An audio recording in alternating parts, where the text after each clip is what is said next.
اور سے سنو، دنیا کا سب سے بڑا رشتہ خاوند اور بیوی ہے، سب سے مقدس رشتہ ماں باپ ہے، لیکن سب سے بڑا رشتہ خاوند اور بیوی ہے۔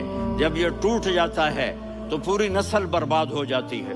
اس لیے آپ نے زندگی گزار کے دکھائی۔ آپ گھر میں جھاڑو دے رہے ہیں، آپ آٹا گوندھ رہے ہیں، آپ حضرت عائشہ کو لقمے بنا کے کھلا رہے ہیں، اور حضرت عائشہ کی دلداری کے لیے فرما رہے ہیں، عائشہ سننا حدیث طبرانی کی، عائشہ انہو لیہون علی الموت ان اریتکی زوجتی فی الجنہ۔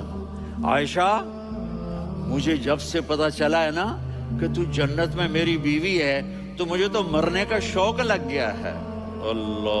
اللہ کی قسم ہمیں سکھانے کے لیے تھا۔ جس نے اللہ کو دیکھ لیا ہو اسے عورت کی کیا خواہش رہ جاتی ہے۔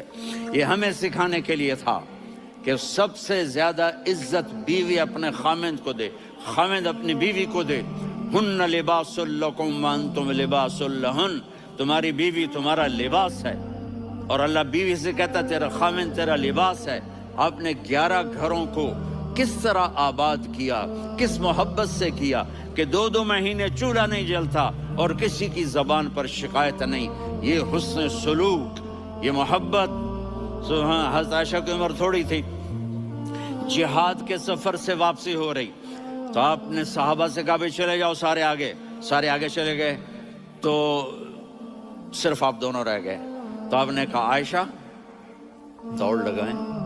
سبحان اللہ، حضرت اما عائشہ نے نہیں کہا، میرے نے عائشہ دوڑ لگائیں، کجے لگائیں، تو کہنے لگے ہمیں دوڑ لگائی، تو کہنے لگے میں آگے نکل گئی آپ پیچھے رہ گئے۔ چند سال گزرے تو پھر ہم جہاد کے سفر سے آ رہے تھے، تو آپ نے کہا صحابہ سے جاؤ بھی چلے جاؤ آگے، وہ غائب ہو گئے۔ پھر آپ نے کہا عائشہ دوڑ لگائیں، تو میں نے کہا جی لگائیں۔ کون دنوں ذرا میں موٹی ہو گئی تھی، تو جب دوڑ لگی تو میرے نبی آگے نکل گئے، میں پیچھے رہ گئی، تو ہم نے کہا ہاذہ بتلک، عائشہ تو میں اب برابر ہو گئے، ایک دوڑ تم نے جیتی، ایک دوڑ میں نے جیتی۔